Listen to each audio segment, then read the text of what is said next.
Top 10 of Anything presents My Top 10 Movies. Season 1 of a new miniseries where each guest builds their top 10 movie list and defends every pick. It's the ultimate movie challenge, just 10 films to define your taste, your memories, your life. I'm Pav, and together with our guest, we'll relive classics, uncover hidden gems, and maybe even stir up some debate. Let's get into it.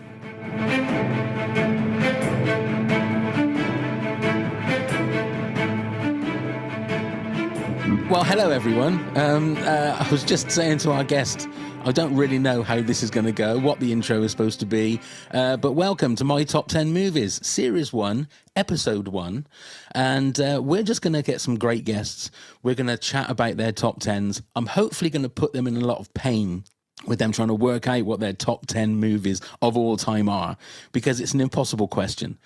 But our guest for our very first episode, comedian, writer-star of Radio 4 sitcom Do-Gooders and his critically acclaimed live stand-up show Just Trying to Help, now on the £800 Gorilla streaming service and will be on general release on the 28th of February. Please welcome Garrett Millerick. Hello, Garrett. It's lovely to have you with us. Thanks very much for having me on. The pain that you were mentioning there was very real. I think over the week I had about 5 or 6 different versions of the top 10, and if we recorded this tomorrow it would be different, and if we recorded it in a month's time it would be different. So I guarantee everybody that is a guest will say the exact same thing, because it is just something that it's an impossible thing to do. The one thing I will apologise, because normally when you're doing an interview you think, yeah, I can just stroll up, we can chat about the special, we can talk. I actually gave you work to do, which I really am sorry about, because you say you've got a 4-year-old child. That's enough work. Yeah, I mean, there weren't actually any Disney movies on the top 10, but a lot of my current watching is Disney classics. Me and her are going back through the whole collection of Disney classics. So this week we've been on Cinderella, we've been on Bambi, and 101 Dalmatians. Really? Yeah. Wow. And I always think Disney Plus is like a built-in virtual babysitter. You can plonk your baby or your kid in front of it, go off and do what you want for 8 hours, and just leave something rolling on and on and on. Well, this is the thing. I've actually recently, it's probably a good place to start, I've recently got rid of loads of my streaming services. Oh, wow. So Disney Classics were actually going on, it's a tip to listeners, rather than paying a huge amount of money for all your streamers, go to charity shops and I picked up Aladdin on Blu-ray for £1. Wow. Okay.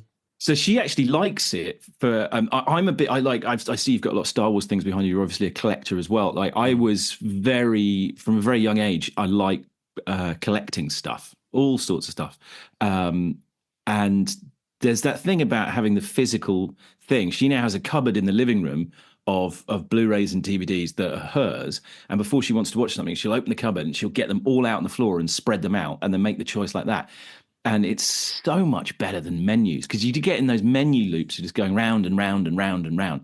Yeah. And I found myself wanting to watch films of an evening and then realised that I'd wasted half the evening just staring at menus.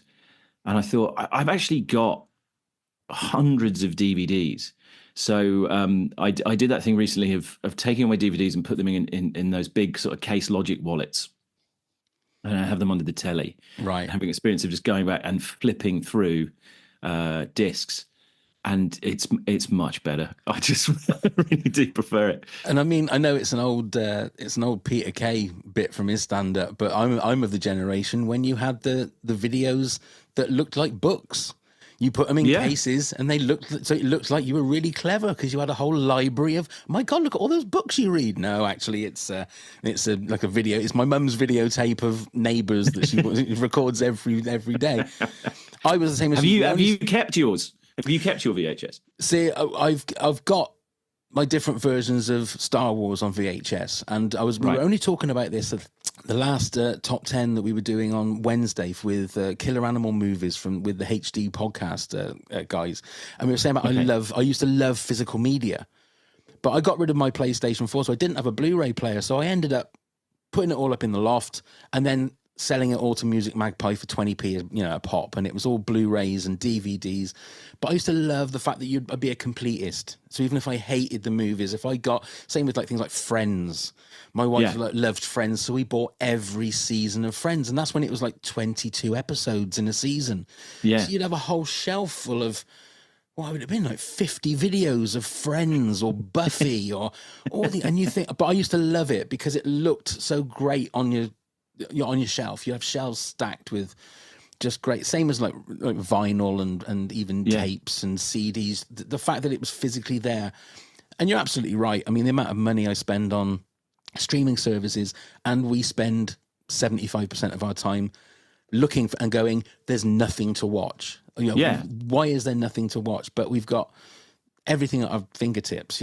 It's frustrating, but well, the other thing about it is I bought I quite love Michael Mann movies, and I hadn't seen Black Hat. And I was in London, and I went into FOP, and they had the Black Hat had been released on Blu-ray. So I was like, all right. And I bought it, and I took it home, and I didn't have time to watch it. I was quite busy at the time. But the next time I had time to watch something, I'd already solved the problem. I had a plan going in. I knew that I was watching that film. So, I took it off the shelf, took the disc out, sat down, watched it. No menus, no going, oh, maybe this and maybe that and maybe the other thing. I'd already made the decision. So it was very freeing in a way. I can imagine. And this also used to get all the great extras on DVDs and Blu-rays and that, which you don't get with, it's great that I can, same as with music, it's great that I can say, right, I want to watch such and such. And 9 times out of 10, it's going to be on some streaming service. But that physicality of having it in your hands and putting them out on the floor, or just looking like a library and thinking, what shall I watch now? And picking it up.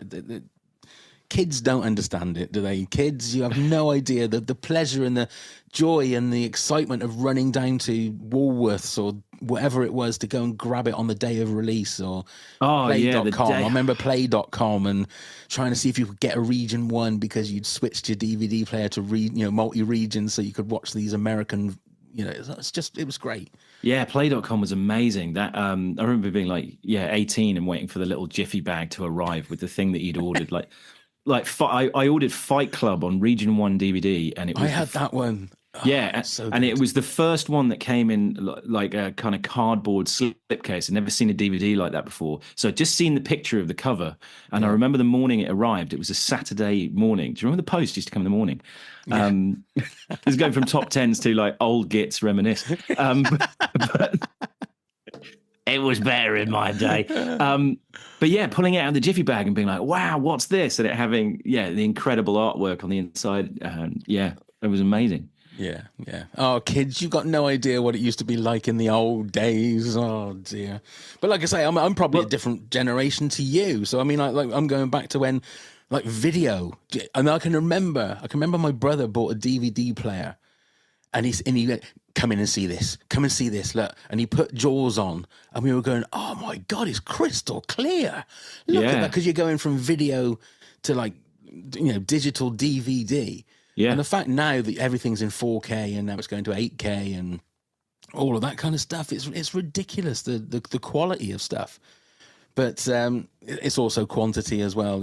Anybody can make a film these days, and not everybody should make a film these days, which is a shame. But, it's quantity over quality. I remember years ago going to the Cannes Film Festival. I don't know if you've ever been to the name Cannes. dropper. You're a name dropper, aren't you? Yes, terrible clang. And if it helps, I didn't really have any business being there. Right, okay. But there was a thing they did with the short film. If you made short films, you could put them in the short film corner in Cannes. And I went out to have a look. And the Cannes market. So you've got the festival, the sort of glitzy thing that you see all the pictures of in the magazines and stuff. That's upstairs. And then downstairs in the basement, you've got the market where people are there selling their wares. And it was the first time I'd really appreciated how many films get made that you'll never hear of, you'll never see. And it's just extraordinary. This quantity of, I guess what we now call content. But like physically in a basement with, they've got stands like trying to sell snakes on a train or whatever ripoff it was they'd made for whatever market. And it was mind boggling. And back in those days, I don't know where you see that stuff, like maybe like sell through DVD, VHS, like very specific things, or cable television around the world. But now that seems the quality of that stuff is basically what you get is sort of 80% of streaming. Yeah, but then it also makes you wonder how movies like Madam Web get made. Yeah, because you've got all of this stuff that is crap, but then some of it still seems to seep through. I mean, I don't know if you've seen Madam Web, but for me, it's one of the worst. And Craven the Hunter was another one that I saw this year that you think there has to be somebody at the end of it going, this isn't very good. We shouldn't be spending millions on this, you know? Yeah, I guess. But it's one of those things. I haven't seen either of those things, but I think I'm by no means an expert in this, but the impression I get is, a lot of things are just made now in terms of brands and products as a franchise, and that's the word, isn't it? Yeah, so it doesn't really matter. But also, when you look back, that's one of the things about the top 10 issue. I'll just start chucking in here. It's not. I haven't put these in any particular order, but this is kind of a good point to go into. I went to see Jurassic Park recently at the cinema. Was that at Cannes? Was it? It wasn't. No. It was an Everyman in Essex. Oh right, okay, that's fair enough. Yeah, I saw one of the films I saw in Cannes. I went to a market screening of a Jason Statham film. I can't remember what the film was called. Oh really? But he played a character called Farmer. Right. Because he was a farmer, and it was one of the worst things I've ever seen. It was incredible, and they had all these people coming in to see if they were going to buy it. So right. The little screening room had about 300 people in it, and then within 10 minutes there were about 8 of us left. Really? And I was with my sister, and she was up against the wall, and I was in the next seat towards the aisle. And after about half an hour, she went, "I'm fucking leaving." I was like, "No, you're not." So I was like, "We're going to watch." All the brochure says that this is 2 hours 10 minutes long. Wow. We're going to watch all of it. And then I looked into it. It was a Yui Bowl film, and he's apparently a very famously awful director. But that was an experience. But no, I went to see Jurassic Park. The Everyman Cinema were doing this like throwback season. I think they still do it, like every Sunday or something. They put an old film on. So I went along, and this would be maybe 6 months ago. And I saw Jurassic Park when it first came out in the cinema, and obviously it's one of those films that's widely regarded as a masterpiece. And all of these guys, the cinema was packed with sort of dads my age, as far as I could work out, but in and around that bandwidth, and they'd all brought their kids. And it was fascinating to kind of see these kids watching Jurassic Park for the first time in a cinema, gasping and cheering and this sort of energy in the room. And I was sitting there, and I had the fatuous thought, well, they don't make films like this anymore. And then I thought, actually, no, they never did. There are, in the whole history of cinema, there are very few films that are this good. I completely agree. So in terms of, it's not, when you look back, when you're looking back on stuff, you're always looking back on like the pick of the litter. And they go, oh, we don't do stuff like, well, we do. There are films like that will come out, but they only come out every couple of years. It's a particular sort of meeting of roads that makes masterpieces like that. And yeah, watching it, what's it, 1993? So watching it, sort of 20 odd years later, and it stands up. And that's not really to do with the effects, it's or anything like that. I go, oh yeah, the computer effects still. The storytelling stands up. It's just a really good story, and it's really well made, and it's really well acted. And a friend of mine had this idea a few years ago for a reviewing website to get rid of 1 to 5 stars, and just call the website "There's nothing wrong with it." Right. So you just review something and go, okay, Jurassic Park, there's nothing wrong with it. So that's your thing going. And he was using as an example, using albums as an example. He was saying, okay, Paul Simon's Graceland, there's nothing wrong with it. Elton John's Goodbye Yellow Brick Road, it's got Jamaican jerk off on it. So there's something wrong with it. Yeah.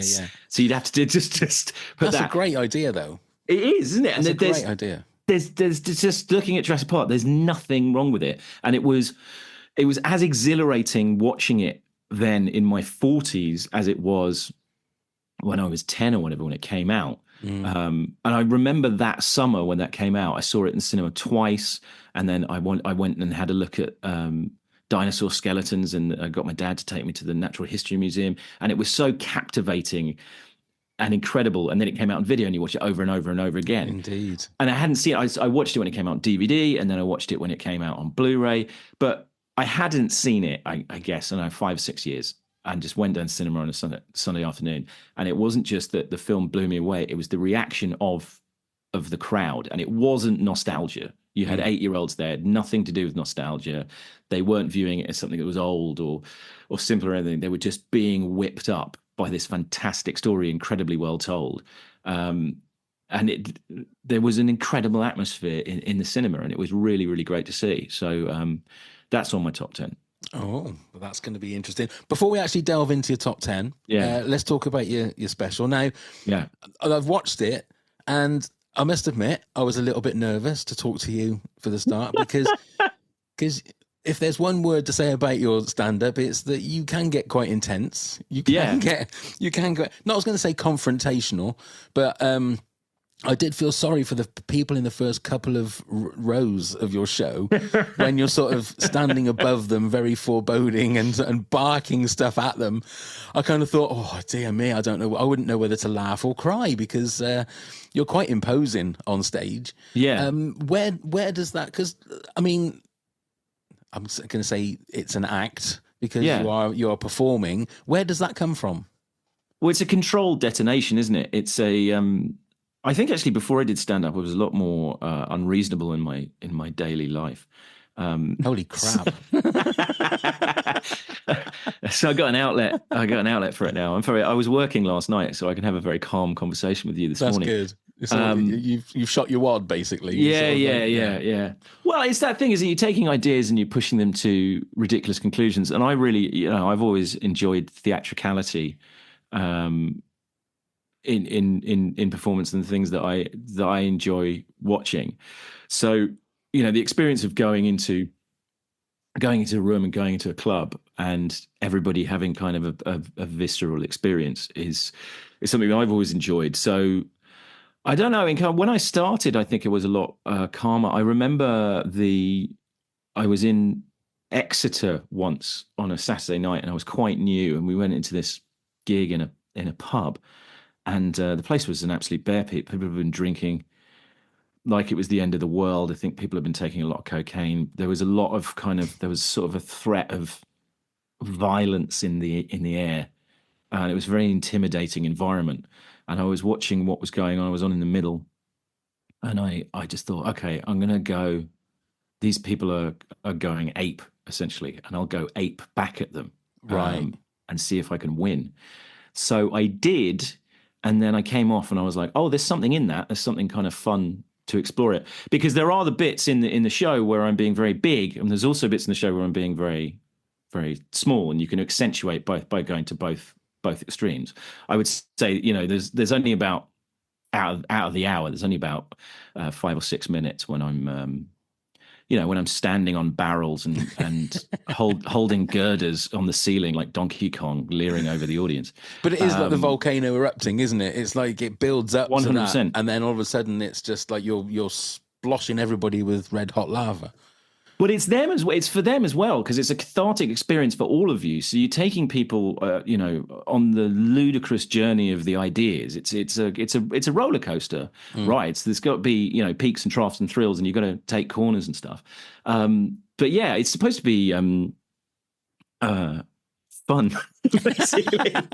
Oh no, that's the idea. It's supposed to be funny. Yeah, but for people that haven't seen it, or I'm trying to get people to want to see it. It is not Garrett like for an hour shouting at people. No, it's very not silly that at all. It's very silly, but it was just that, like you say, those couple of moments. I mean, you couldn't see fear in the first couple of rows of people's eyes, but there was definitely like you say, I mean, you are literally sort of, I can't remember whether you're hanging off of something or you are stood on a barrel or something. I was hanging off a girder on the top of the of the ceiling. Yeah. And it was like, what the hell is going on here? So, I mean, to be fair, if you want to see something that you don't normally see at a comedy show like that, that's what you want to get your special for, is to see. Yeah. It's normally, and I also, there's times when I just love the way you hold the microphone.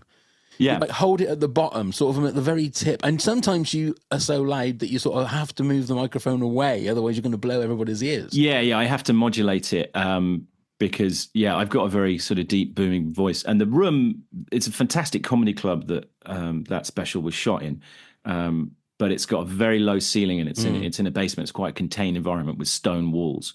So if you want to be really big, and I've seen people do it when they start yelling into the microphone. I don't want to damage anyone's hearing or make, it's that thing like with a film, with any form of storytelling or kind of hang back from calling it art, but you don't want people to know what's coming next. So you do want to create a sense of intrigue and jeopardy, and you want to have people on the edge of their seats. So it's not just like, where's this idea going? Where's the joke going? Like, where's the performance going? It's all, those are all elements of it. You got the writing and the performance and the ideas and everything. But to present all of those things in the most fun and exciting way, I've always thought it's quite a challenge. And if you walk into a room and there are barrels that in between the audience members where they put their drinks and there are girders on the ceiling, then you'd be wrong not to climb on them. Well, it just is Donkey Kong all over, isn't it? Exactly, I mean, girders and barrels. Because you do use the microphone really well, because like you say, you have to move it away when you're being loud, but you also like to get up close to it when you want to really sort of stress a point or be a little bit more, creepy. That's going to make people not want to watch it. But do you know what I mean? You use it to a good effect for the to make a point. Telling. Yeah, well, it's an instrument, isn't it? It's the one instrument. Well, it's not the one instrument because you've got physicality as well, but it's one of the key instruments that you're playing when you're performing stand-up is the microphone, and you can do a lot in terms of how you modulate your voice, how you use it to draw people in if you're being very quiet. And no, there are points like the point where I'm playing the devil Margaret Thatcher by whispering into the microphone in a particular type of voice. That is creepy. It's supposed to be creepy to evoke an image of Margaret Thatcher that perhaps is not, there's a lot been said about Margaret Thatcher, but I don't think it's been presented in that way. No. So I would love to see someone do an animation of that, to be fair. That'd be great. So any of you animation boffins out there, get it and do a little thing. I think that would go viral. Before we get into the top 10 and talk about the movies, I'm fascinated when it comes, and I've written songs before in my time, but I'm fascinated with people that write movies or write comedy and having that blank piece of paper in front of you. Where do you start? Do you have like a notebook and during the day think, oh, that could be quite a funny idea, or something happens and you make a note of it? Or do you literally write for a couple of hours a day to do your sort of stand-up? What's your process?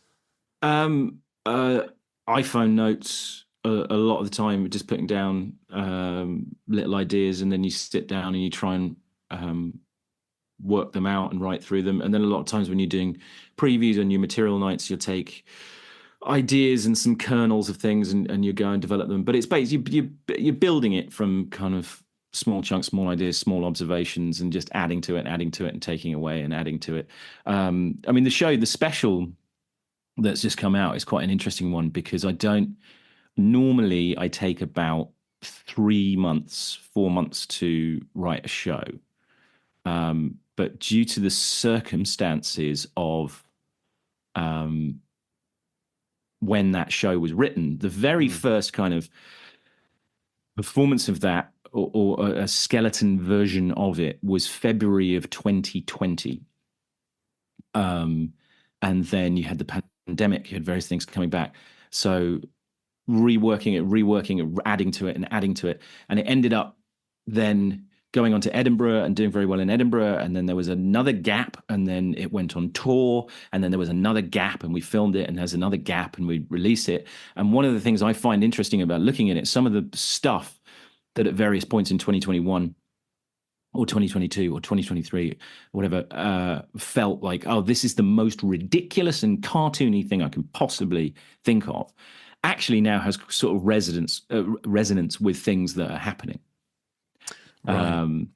So with Musk and Trump and there's a joke in the special where I'm looking at there's a lot of kind of religious imagery in it and religious allegories, and I do that thing about the straight white billionaires are the guys who are the new gods.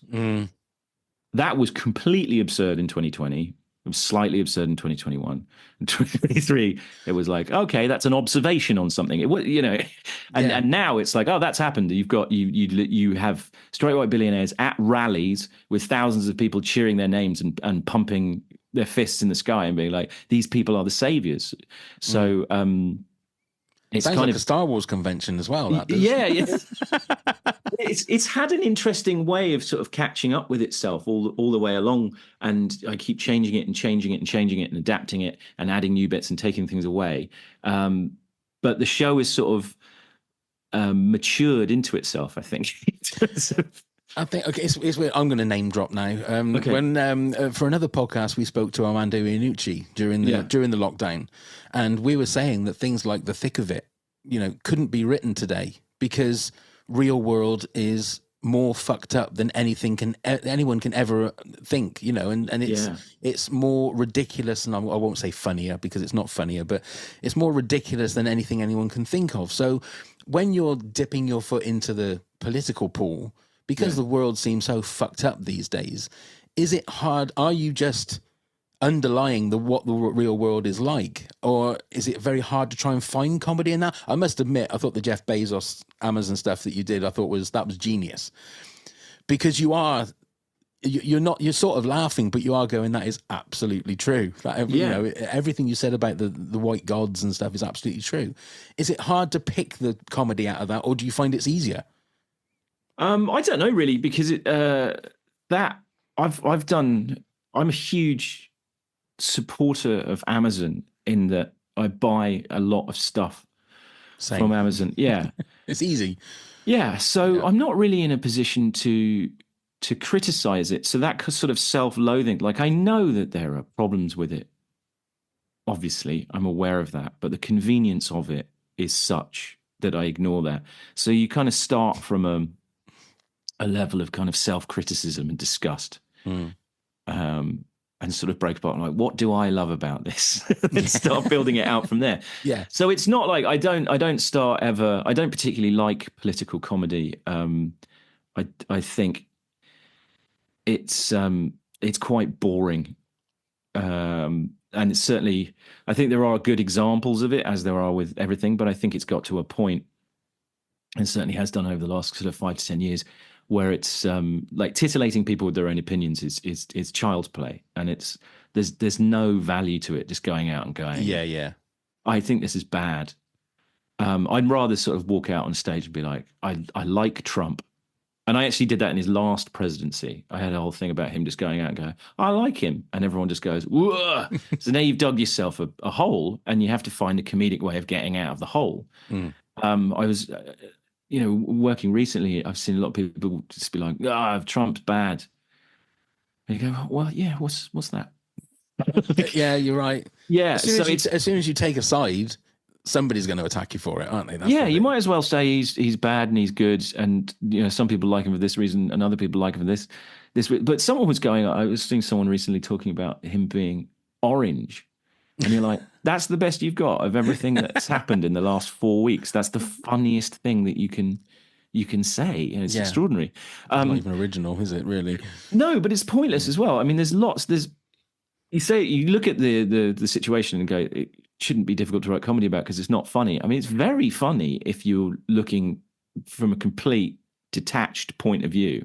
There's lots that's funny about it. It's not funny when you're standing in the middle of it, but that's the truth. That's the same as everything. So there's definitely humor to be found in there. I just think it's more of a challenge to wring it out. But I think starting from a position of I want to take the system down that's not something that interests me. So I didn't start any of that stuff from a position of I want to take down straight white male billionaires. I took it from a position of things about the situation that occurred to me to be ridiculous in terms of my own place in it, and then extrapolate it out from there and ended up where we ended up. And it came up, I mean, the sort of end of the show with the thing about the apple with the bite taken out of it, and just the allegory of or the comparison rather between the story of the Garden of Eden and the apple on the back of my phone. I can't remember. I was just staring at the apple on the back of my phone for a while and thinking it's such a sort of friendly thing for a device that that brings me so much frustration. That's true. Time. So we just going from there. So yeah, I don't know really. I try not to do what I would call sort of political comedy. I do sort of socio-economic comedy. Like the whole thing, I wasn't making a point about Margaret Thatcher or Greta Thunberg in the special. I just think it's really funny that Margaret Thatcher was objectively, if you view it from one angle, a really good environmentalist. Yeah, I don't think anybody who's a massive fan of Margaret Thatcher would be a massive fan of Greta Thunberg, and vice versa. Yeah. So it's just funny to slam those two people together and start saying why they're similar. And again, digging yourself a little pit and seeing if you can, leap out of it in a creative way. Absolutely. Well, we'll put the link in the show notes for everybody to watch it. I've just ruined it there. We've just I mean, we've gone through pretty much the whole set there, but like I say, but you see it in Garrett's absolute unique style and using his microphone in a way that many people don't. So and you can take that from what you will from that. Okay, regarding your top 10, now you said that you haven't actually got them in any specific order. Yeah, I've got 10. So you've just got like your 10 favorite movies, and because as you said, it's difficult. I mean, there's lots of films that you could put in there, but sort of boring ones. Like it's boring to say. I've got a few boring ones on here, but it's quite boring to say The Godfather. See, this is what I think is going to be when we have a few episodes.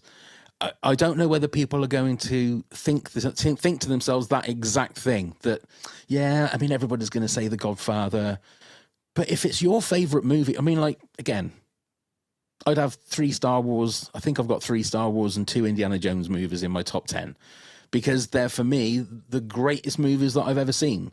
So they would have to be in my top 10, even though the majority of people that like Star Wars or like The Godfather or like Back to the Future, the Jurassic Park as well, those kind of movies. Yeah. So I don't think there's anything wrong with that. But again, we have this conversation next week. You'd have a completely different top 10.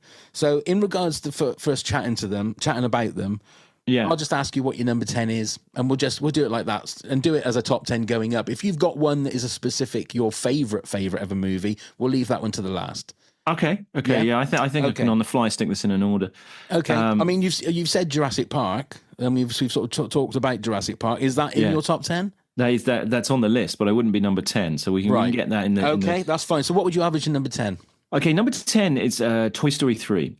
Oh, okay. Now you're talking. Yeah. Okay. I have a very specific reason for that. Okay, so when that came out of the cinema. At the time, I had pretensions when I was younger of being a film director and a theatre director, and I was very in for a good few years into very, very sort of serious films, and had sort of eschewed things that were a bit more popcorny. So I was young and a bit of a prick, so I was like, I'm interested in something sort of more sophisticated than popcorn films. And I remember I'd just gone through a breakup, and I was living by myself in South London, and the weather at the time was very bad. Like it was lots of frost and things around, and so for a variety of reasons, I hadn't seen or spoken to another human being in 5 or 6 days. Now I know we've all been through lockdowns and whatnot. So everyone's sort of a bit experienced in that. Back in 2009, I think that was probably the only time that had happened. And I didn't really think about it. I'd just been indoors a lot. And I went to the cinema a couple of times in a week, and I went to see Blue Valentine. I don't know if you've ever seen Blue Valentine.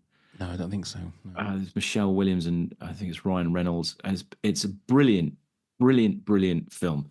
And it's split across 2 time frames. It's the night that a couple meet, intercut with the night that the couple break up.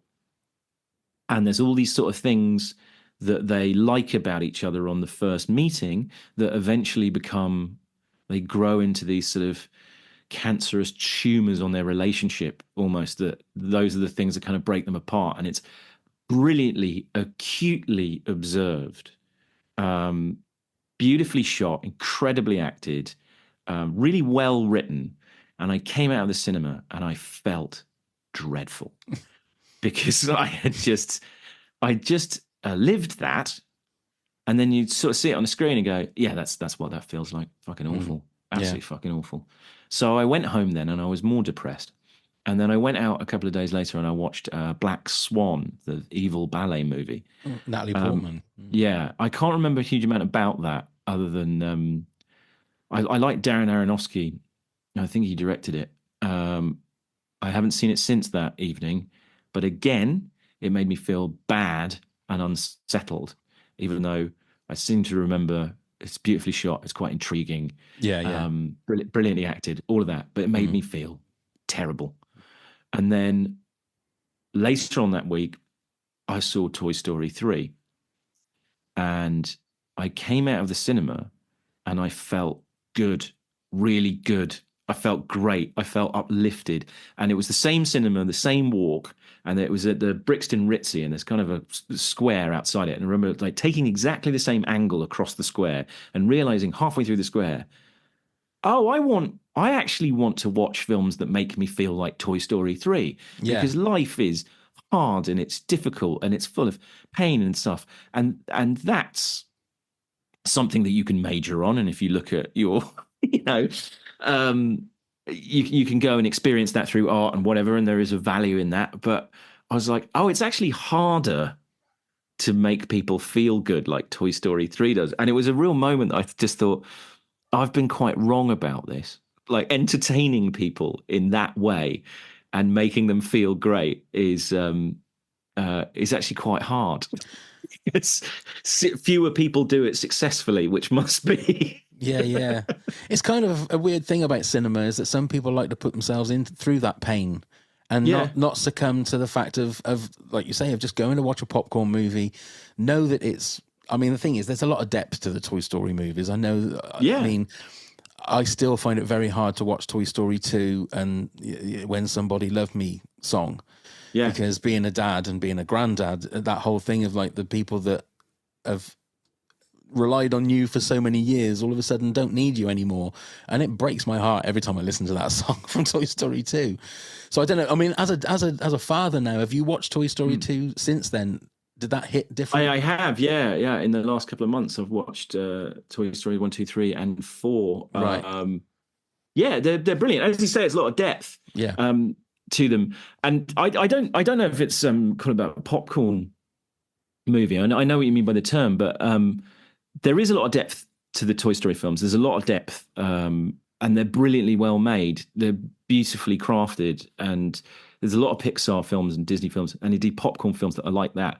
But they have those moments of pain in them, and they really make you feel. But the end result at the end, when you come out, you feel completely enriched in a 360 way. And that's why they're so good. It's really, really hard to do that. I think it is really hard to take people on a journey where you take them through all of the peaks and the troughs. But at the end point, they come out and going, I feel nourished and I feel better than I did when I went for the entertainment. Yeah, I agree. And I think I'd just been majoring for a long time on things that did make me feel better at the end of it. No. There was a sort of enforcing negative ideas I had about people. And now your next your number 9 will be Schindler's List, won't it? That's what There's a great thing about Schindler's List. A friend of mine went to film school, and he was telling me the story about someone asking why Schindler's List was what Schindler's List was about, asking a group of film students what's Schindler's List about. And obviously everybody were coming back and saying, oh, it's about the Holocaust. And I was saying, no, it's set in the Holocaust. Like what's it about? It's about the Nazis. No, the Nazis are the characters. Like, why is it so successful? What is it about? And I went down all these answers, and they were all wrong. And the guy said it's successful because it is a simple story about the ability of one person to make a difference. Right. It's set in the Holocaust. The antagonists are Nazis. The protagonists are people trapped in the Jews trapped in the Holocaust. Like all of these, all of these things go to make up. But at its core, the reason it took off and the reason it was so successful is a very well told story, and a simple story about a specific thing, and it takes on a lot of weight and meaning and things because of where it's set in the historical accuracy. But the reason it takes people more than a documentary, or the reason it had that global impact and it really shined a light on that, is because it's a brilliantly told story, and it's the type of story that people can really hook into. I thought that was fascinating, but it's not on my top. It's not on my top 10. It's not in your top 10. Okay, so what's your number 9 then? Number 9, I'm going to go for Psycho 3, as we're sticking with the third entry in in franchises. Okay. Have you ever seen Psycho 3? I have seen Psycho 3, yeah, because I was surprised because it's not a comedy, but it's a bit more light-hearted. It's ridiculous. Yeah, it's a bit more, it almost feels like a spoof. Yeah, it's utterly ridiculous. The soundtrack's amazing. The acting is wildly variable in it. It's a huge... Psycho 2 is actually quite good. Have you ever seen Psycho 2? I've seen Psycho 2, yeah. Yeah, it's a good attempt at making a good movie. And but I really like... I've sort of picked this one out of a crop of... I like 80s horror sequels. When I was a teenager, I got really into 80s horror sequels. When you find like, oh, what? There's a Halloween 4? There's a Halloween 3? What does Michael Myers get up to in that? Nothing. He's not in it. There's a bad man who sells Halloween masks that turn kids' heads into lizards. You're like, all right, I'm in. That sounds fantastic. And yeah, this whole sort of cottage industry of, it's not even a cottage industry, it's a huge industry of endless sequels to things in the 80s. And my favorite one of those is Psycho 3. Because as a young person getting into cinema, like Hitchcock obviously was a big one you had to get into, and Psycho was one of those films you had to watch. And then I remember finding on the internet one afternoon, and this would be back when the internet was really slow and you're only able to use it at school for like an hour. Finding a website about Psycho sequels. I had no idea that there were such things as Psycho sequels, and you couldn't get them on video in the UK at the time. They'd been deleted for ages. But I think I rang round and found that the HMV on Oxford Street had a copy of Psycho 2 and a copy of Psycho 3. Wow. Result. Yeah. So, well, I didn't live anywhere near London, so I had to go to London, buy those, and then wait on the train to go home and watch them. And I remember putting them on and going, oh, Psycho 2 is quite good. And then Psycho 3 being awful. It looked at from one direction, but from another direction, so much fun. It's glorious. So silly. And it was like, but such a, and I watched them back to back. So I watched them in one sitting. So this sort of quite serious psychological study in Psycho 2, straight into total schlock. But I didn't even have a minute. It was, however long it took me to take the cassette out of the VHS player and put the next one in. Right. Is that available? Is it on streaming anywhere? Do you know? I don't know if it's on streaming, but Arrow Video have just released a box set of all 4, including the made-for-television Psycho 4, which is terrible, absolutely terrible. And it's really cheap, and it doesn't bear any relationship really from a character point of view to the other Psycho sequels. It's again another shift change, but significantly less fun than Psycho 3. And Psycho 3 has an amazing, I think it's Carter Burwell did the music, and it's an amazing soundtrack that was later sampled by AIM for a track called Cold Water Music. Real banger. Okay. But yeah, that was one I wasn't expecting to be in the top 10. No. Well, it's sort of representative of, but yeah, I bought that recently. It's a fantastic box set. Full of lots of great features. One of the girl who gets stabbed on a toilet in Psycho 3 ended up being quite a prolific horror director herself. Oh, wow. Apologies, There you go. apologies, I can't remember your name, but I did No. enjoy your documentary on the Blu-ray disc. Nice. Okay, so that's your number 9. Yeah. What are you going to go for number 8? We'll go Jurassic Park for reasons already stated at the top of the podcast. Okay, that's Jurassic Park at number 8. So what about your number 7? Number 7, I'm going to go for A Clockwork Orange. Oh, okay. Yeah.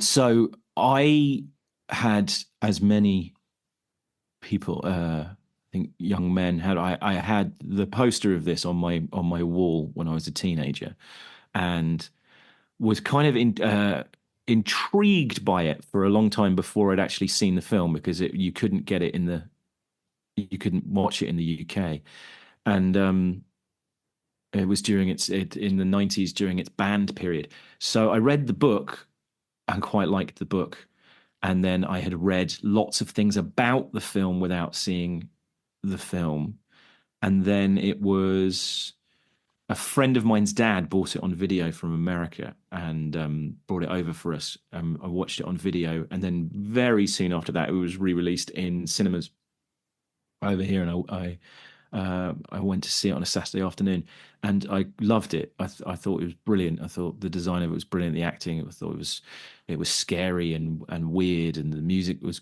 great. And I really, really liked it. And then I didn't watch it for years and years and years and years and years.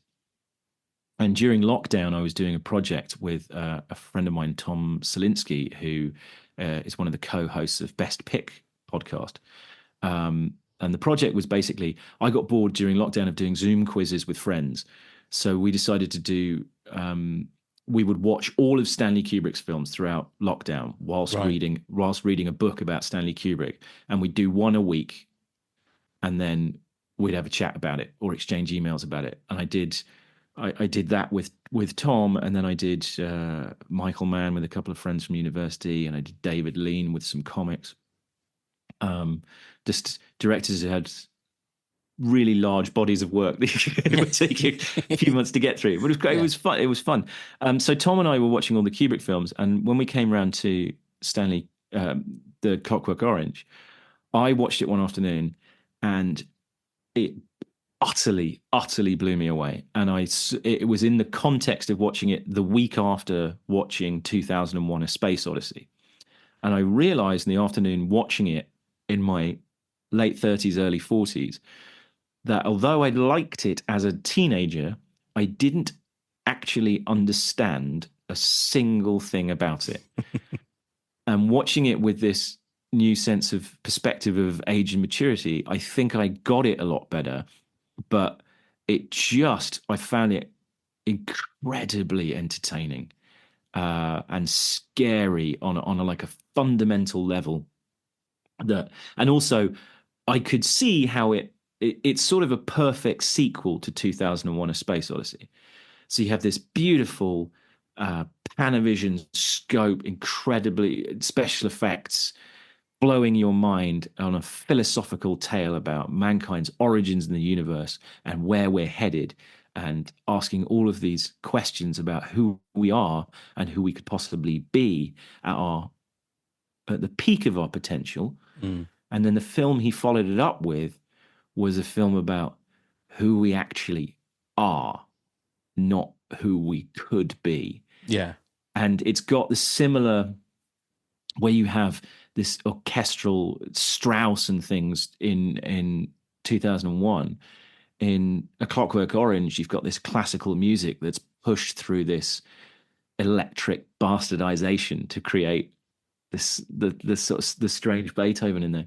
And it occurred to me at the time that I watched it that it was a really sort of well-observed warning about how to deal with evil and how not to deal with evil. And there were lots of things that I felt kind of resonated about cancel culture and about how we seek to root out bad people in our society and the punitive measures that we feel are productive to put against them that often turn out to be counterproductive. And it absolutely blew me away. And it's one of those things when you can strip back the things about it that are dated and then you look at it and go, it's actually so far ahead of its time and so clear in its understanding of human beings and how human beings interact with each other and how evil manifests itself in certain people and how the difficulty of trying to harangue that and control. I just thought it was absolutely phenomenal. And I haven't had many experiences like that where there was something that I was very familiar with and then coming back to it and realizing that I don't think that I understood it at all. Yeah. That's the beauty of Kubrick, though, isn't it? I think it's that thing when you start diving into any of his movies. I remember seeing the documentary for, oh Christ, where's my mind gone? The Jack Nicholson movie. Why have I forgotten what that's called? The Shining. The Shining, yeah. Oh, God. Tim Downey's going to be so pissed off with me again. That there's the documentary about that where everything on screen is there for a specific reason, and that's what Kubrick does. That you're not looking at something in the background by accident. It's there because he wants you to look. That he's drawing your eyes to that for a specific reason. And I think that's one of the things with someone like Kubrick is that you don't appreciate that the first time you watch it because you're just watching it for the story. But then when you watch it again, there's so many things hidden inside it that makes you ask the questions.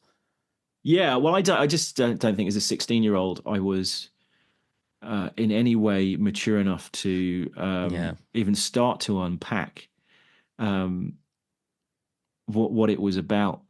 And also now I think it's probably more resonant now than it has been at any point in its existence. Which could bring us quite nicely onto my next film. Okay, which at number 6 is? Videodrome, David Cronenberg's Videodrome, which similarly, I watched this a couple of weeks ago, having not seen it for 20 years. I don't know if you're aware of it. I saw it, but like years and years ago. I need to watch it again. Yeah, go and have another look at it. So essentially, it's about James Woods plays this guy who runs a cable television station that broadcasts sort of fairly out there unpleasant pornography and violence and things. And he's constantly looking for more and more content, and he comes across a pirate video signal called Videodrome, which is like what he thinks is kind of a staged snuff thing, and he thinks, oh, this would be brilliant for my channel. And it turns out like Videodrome is this huge signal that when anyone watches it, it gives them hallucinations, and it triggers a brain tumor growing in the head. Oh, right. And it's this wild kind of body horror film. It's really disturbing. And it's all Betamax video cassettes and clandestine organizations of people who were trying to reset America through broadcasting Videodrome through James Woods' character's television station. And you're sort of watching it going, the effect that this is having on the people in the film of this pirate video signal. It's all about, they were worried in the 80s, obviously, about the effect of television, the effect of video nasties and everything. So in that regard, it's entirely overblown, but it does quite accurately depict what happens to people when they get involved in social media and the internet. Right, there you go. It's very like the echoes of that in terms of like what the algorithm does to our brains, and competing organizations fighting over that. For, there's a big speech in it where the guy's like, America has become soft, and we need to harden up, and Videodrome's the one's going to do it. And I was like, I've seen this recently before. Definitely. I've seen people talking like this about this. And then James Woods starts hallucinating. There's an incredible scene where he's watching television, and Debbie Harry's on the television. She's calling him over to the television, and her lips just expand out of the TV, and he just puts his face in it. And I was just thinking, looking at my iPhone, like going, oh God. Yeah. and they keep having scenes in his apartment of him waking up with the television just on, like bathed in blue light. And I keep waking up with my iPad next to my face. And it just, for a few weeks after watching it, it just really, it really stuck with me. It really bothered me. And I was like, I think Cronenberg nailed something here. But yeah, it's a brilliant sort of horror thriller. But it has all this stuff to it that makes you think about the situation we're in now. That, yeah, I think it's really great. It's like it's a warning from history.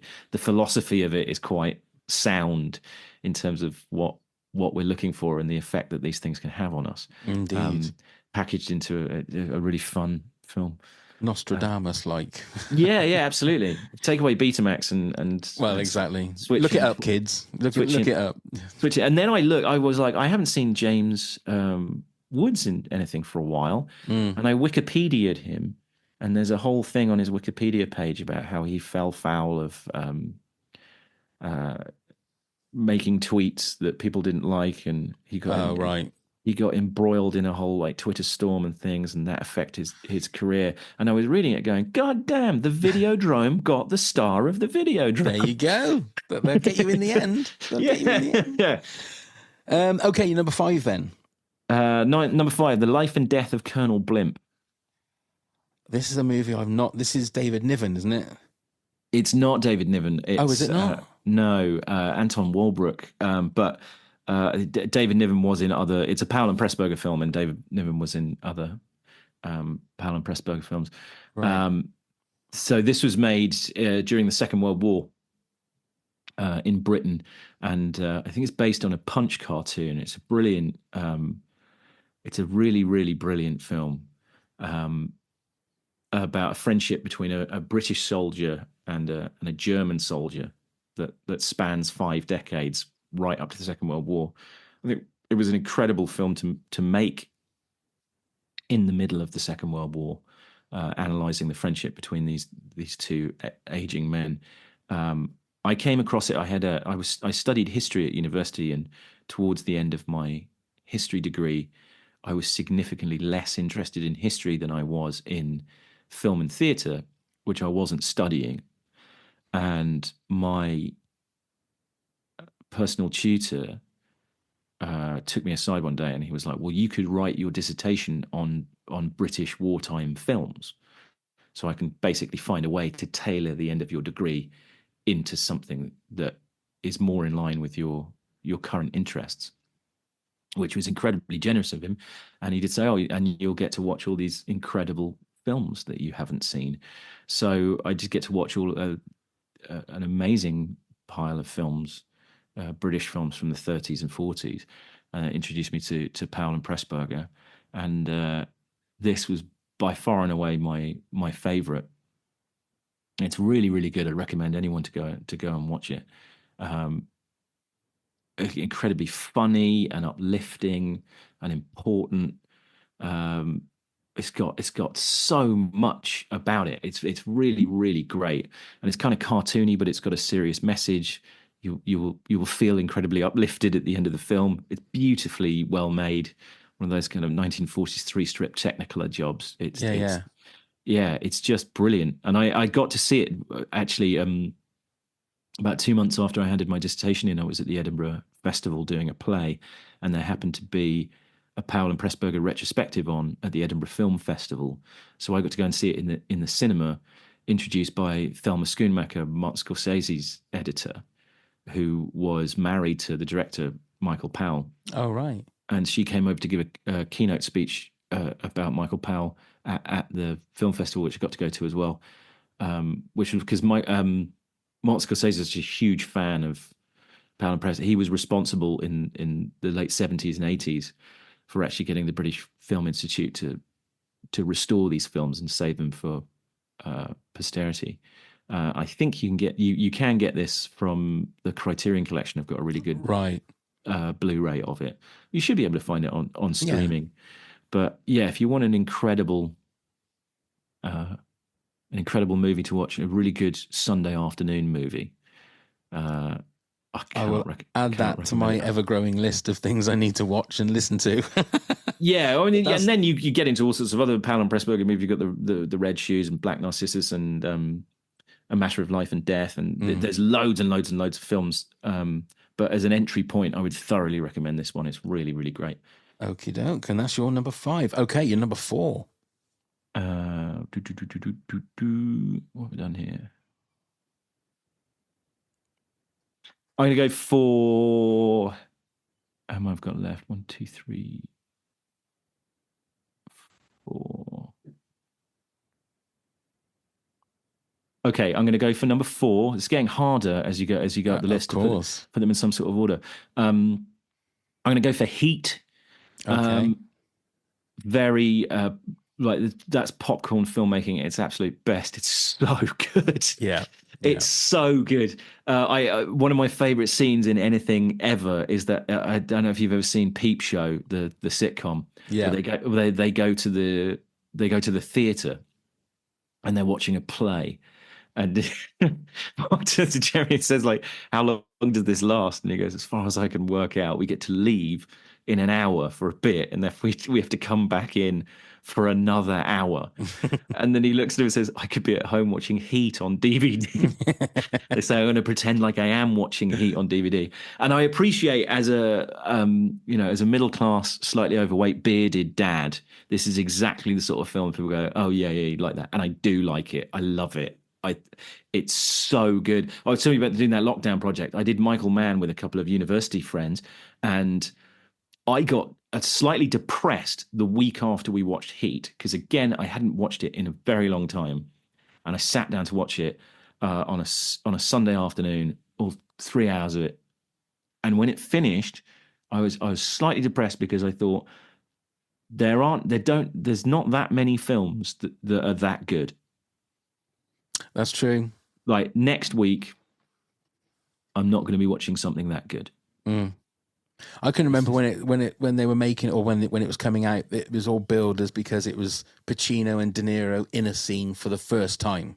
Yeah. And everything was built around that. And I can remember watching it, and then that scene happened, and I thought, well, nothing happened. They just chatted to each other. And it kind of distracted everything from the movie because it concentrated on that one scene. But then I rewatched the movie again, and then you go, it's a fucking great movie. It's just a great movie. It is a great movie. That is a great scene as well. I really like how understated that scene is. Just 2 over-the-shoulder shots. It's great. It's so good. Operatic. All of the characters really well written.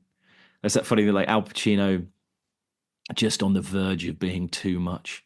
Too Pacino. Yeah. Well, there's a story about that originally the character in Heat, as written and as performed by him, had quite a bad cocaine habit. Oh, right. Which got lost out of the edit. So all of that stuff where he's going, what have you got? That's supposed to be him playing into a guy who's wired on cocaine, and it's a very it's a very good portrayal of a guy wired on cocaine. I mean, God, if that's there's still like you say, there's still moments in there. Yeah. I mean, if he's not supposed to be wired on cocaine in that version, geez, that would have been fun to see. Well, no, I think they just sort of lost it in the edit. So, as far as he's performing, he's supposed to be wired on cocaine. Oh, right. Which is we as an audience member never see him snorting cocaine. Right. Which would have aided everybody's understanding in terms of why. Why he's going full hoo-ha. You gotta love Pacino with all that, though. I mean, she got a great ass, and all that kind of stuff. It's just so good. So good. I read his book recently, which is well worth looking into. Yeah, I recommend that. Very interesting story. Ooh, okay. Your number 3, then, please. Number 3, I'm going to go Ghostbusters. Oh. Yeah, this is in my top 10 without a shadow of a doubt. Just another one of those perfect films, I think. It is a perfect film. There's nothing wrong with Ghostbusters. Put it that way. There's not a thing wrong with Ghostbusters. This was kind of this was really my gateway drug with films. Because when I was a kid, I think we might be sort of roughly similar age. And early You're probably 40s. a bit young. Yeah. Oh, that's very kind of you to say. Thank you. I'm 55. Oh, okay.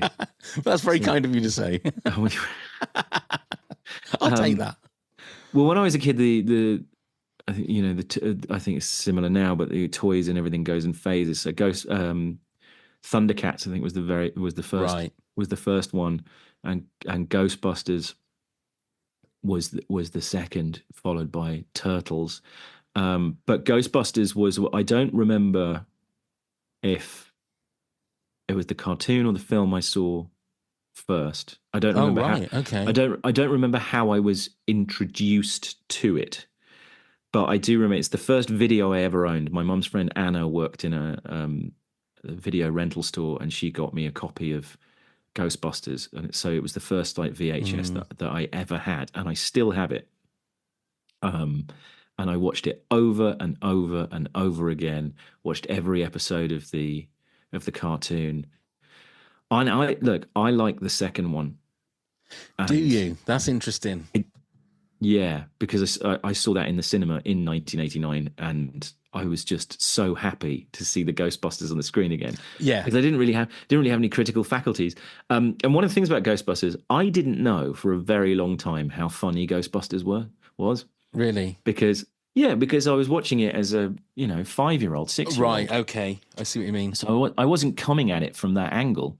I just thought it was this supernatural thing about ghosts, and I loved all the characters and everything. So I watched a sort of earlier example of coming back to it later and going, oh yeah, this is really funny. It's very so packed. Simpsons-esque as well, isn't it? Where it's levels. There's comedy for the kids with the slime, but there's comedy for the adults as well. You know, the adults look at each other and sort of, the ghost that's going to give Dan Aykroyd, a blowjob. Yeah.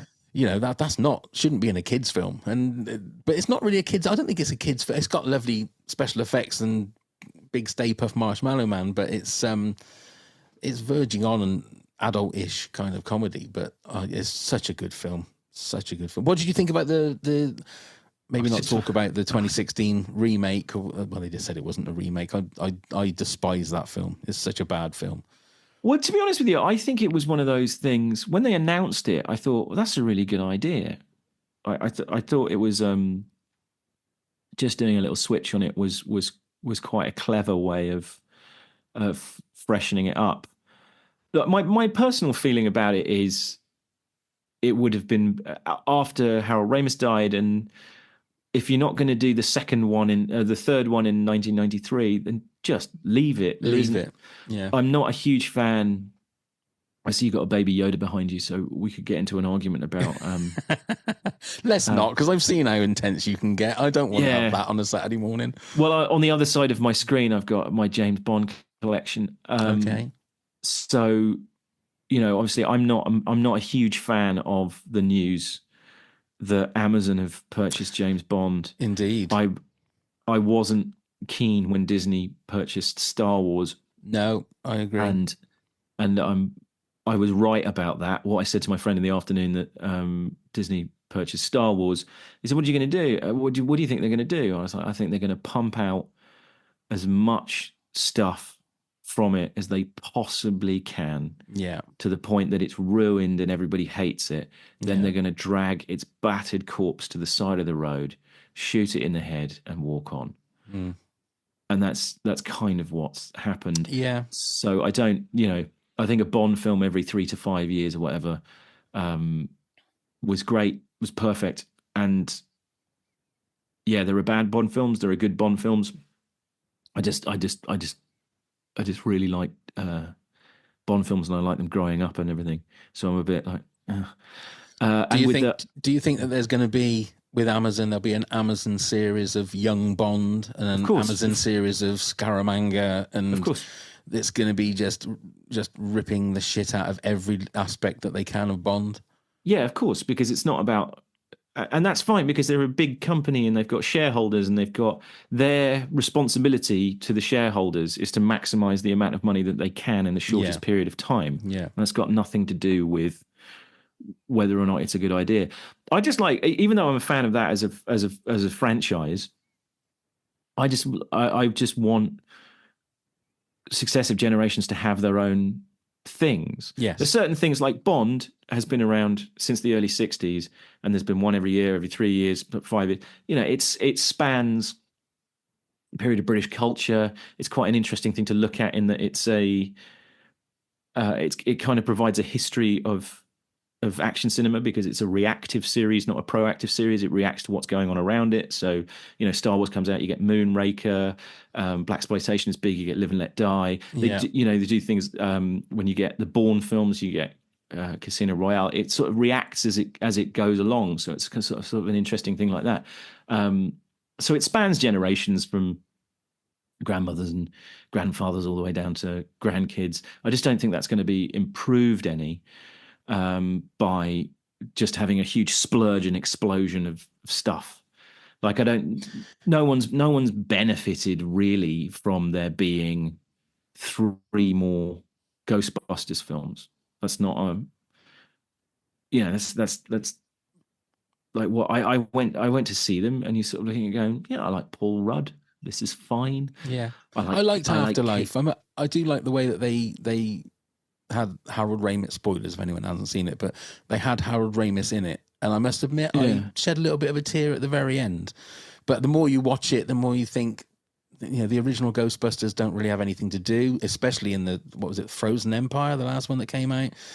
It's very clear that they've been contracted for an afternoon. Like Bill Murray's gone, I'll give you 2 hours. Where's the wheelbarrow full of money? Yeah, and you can tell he thought, I'm going to wear sunglasses in this scene, and the director's going, yeah, but Bill, you don't need. Oh, fuck it, I'm going to wear sunglasses. Oh, okay, Bill. Yeah, you do what you want. No one's going to say anything to Bill Murray about it, and he just goes and does what he wants to do.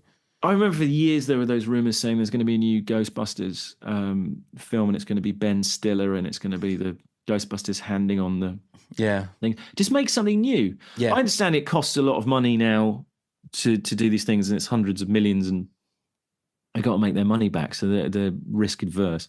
I get that, but I don't think it's doing anyone any good for us to continually wallow in our own childhoods. No. And I say this as, we're 2 middle-aged men here. You've got a load of Star Wars memorabilia behind you. I've got just on the other side here. Stuff. I've got my signed James Bond poster, James Bond DVD collection, all the James Bond books.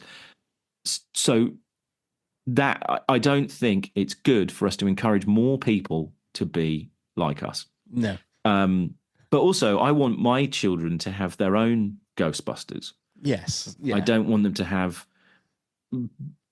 just photocopies of mine. And the thing is, what you love about Bond and what I love about Star Wars, they can never take that away from us. They can keep adding shit on and pile it on and make it and almost water it down for other people. But for me, the original trilogy is always going to be there that I'm going to just wallow in. I love the first 2 seasons of The Mandalorian. I think they're great. So I can take that and I can just wallow in that if I want to. And they've ruined it, but they've ruined it, I think, for future generations. Like you say, my son and his girlfriend have really started getting into Star Wars now. Yeah. But even they are picking the bits that they go, that wasn't very good, was it? And that TV series was really bad. And I'm going, yeah, but get used to that because there's more of it doesn't mean it's great. You can pick great bits out of it. And Show them the Ewoks movies then. No, I'm not going to do that to them. Well, it's an interesting thing, isn't it? Because one of the things that I think about it is that with Star Wars and with Bond and with superhero films as well, they used to be special. That's because of scarcity in the market. Yeah. I remember when I was a teenager when Batman Forever came out, or it might be Batman Returns. But that was the thing of the summer. Yeah. Yeah, it was Batman Forever because I remember U2 being on top of the pops, and there was that amazing music video they had, and everybody was incredibly excited about it. That's right. And then when the Star Wars prequels came out, it was incredibly exciting. Every 3 years, yeah. 3 of them over a 9-year period. Perfect. Nolan's Batman films, perfect. But you don't need it all of the time because it just sort of takes away from it. So that sort of, oh great, there's a new Bond film coming out, I'm excited about that, I'll go down and see it, is less than, oh, there's a new Bond episode, I've just got a notification on my phone, I'll watch it at a bus stop. It's not the same thing. But that's fine. The world. Welcome to the new episode of 2 middle-aged men fucking moaning. Yeah. But it's Well, good, though. It's good for the soul. It's good for the soul. It's a top 10 format. So you're going like, what are your top 10 films? So I'm going to go, these are the films that remind me. Dear. And that all came from Ghostbusters being your number 3. So I'd love to know what's your number 2. Because we can have a moan about something else then. You're going to love number 2 and number 1. Go on, so number 2 is Top Gun. Right. The first one or the second one? The first one. Okay. So Top Gun, I think, is not just near the top of my top 10. Top Gun is one of the greatest films ever made. It is perfect. There is nothing wrong with it. It is a work of complete... You need to trademark that, Yeah. There's nothing wrong with it. It's not mine. It's not a friend of mine. There is not a single problem with it. It is a work of artistic genius beyond Citizen Kane, beyond the works of Hitchcock, beyond the works of Fellini. It knows what it is, and it executes what it is with a precision that very few films in history have ever managed. It says, I am this, and I'm going to be the most perfect example of this. And you can't not feel good. Like, it's jingoistic, it's silly, it's unrealistic, it's xenophobic, it's all of these bad things, but it's also perfect. And it's one of those quintessential 80s movies, isn't it? It's got everything, the soft focus sex scene, with saxophone music playing or whatever it is. It's got the killer soundtrack. The soundtrack, Harold Faltermeyer, which also, if you're interested, that's one of the greatest music videos of all time. I don't know if you've ever seen that. Harold Faltermeyer, I think he's wearing a metallic silver, what do you call him, shell suit, playing the piano next to a fighter jet. With a guy playing the guitar on the wing of the fighter. It's so good. Look it up on YouTube. That's about as 80s as you can get, I think. It's perfect. I mean, that is so good. Right, actually, the soundtrack for that, right from the beginning, with the dong dun, dun, and then kicking into Danger Zone. Danger Zone, Kenny Loggins, yeah. Perfect. Everybody in it is incredible. Anthony Edwards as Goose. Like, Anthony Edwards has 2 of the saddest death scenes in all of drama. He had Goose in Top Gun, and in ER. In ER, of course, yeah. Spoilers again for anybody that's in ER with somewhere over the rainbow as his ghost is right. walking through the hospital, and he's saying to his daughter by the side of the bed, "Be generous." You're like, oh god damn, Anthony Edwards. This is the most moving thing I've ever seen in my life. And you're like, I was watching ER going, Goose can't die again. No. I've been through this twice in my life. Poor bastard. Oh no, Goose. Oh no. And it's be generous. You're like, oh, this guy. Wow. Okay. Well, I mean, that's a great one. Did you like Top Gun Maverick? Because I must admit, moving. Yeah, I preferred Top Gun. Was that your number 1? Top Gun. That's Maverick? my number 1. Is it? Yeah. Really? Fair play. I was going to say, I preferred that one to the original, I must admit. That's why it's number 1. So fair play. Yeah, Top Gun 2, Top Gun Maverick is my number 1 for a number of reasons. Top Gun is perfect, and there have been, as we have discussed already on this podcast, so many examples of doing nostalgia bait wrong. I think Ghostbusters did it wrong. It's fine, but also Star Wars have done it so wrong and so much. It's all over the place. Like, you could have had that sequel trilogy spaced in 3 years apart, plan it, do it properly. It could have been great. Yeah, it was awful. It was absolutely awful. And we have lived through 20 years of that now. That's sort of it. I think there's something in 2001, culture hit a bit of a loop, And from that on, we've been in this sort of strange loop where things have been breaking out, incredible things have been breaking out and making enormous contribution in that time. But it seems harder for them to break out. There was that when I was first starting getting involved in being able to go to the cinema by myself. It was 1999 was the year that I was able to get the bus when I was sort of 16, 17, get the bus, go to the cinema by myself. And I started going to the cinema every single week. And that was an incredible year of films to go and see. And since then, we've been in sequels, we've been everybody kind of digging up your childhood and sort of force feeding us dead culture. There's a really good bit in Fight Club. Again, shout out to 1999.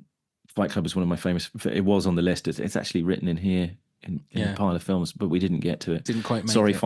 Sorry, Fight Club. Sorry, The Life Aquatic with Steve Zissou. But yeah, there's a bit in Fight Club. But Psycho 3 got there. Look.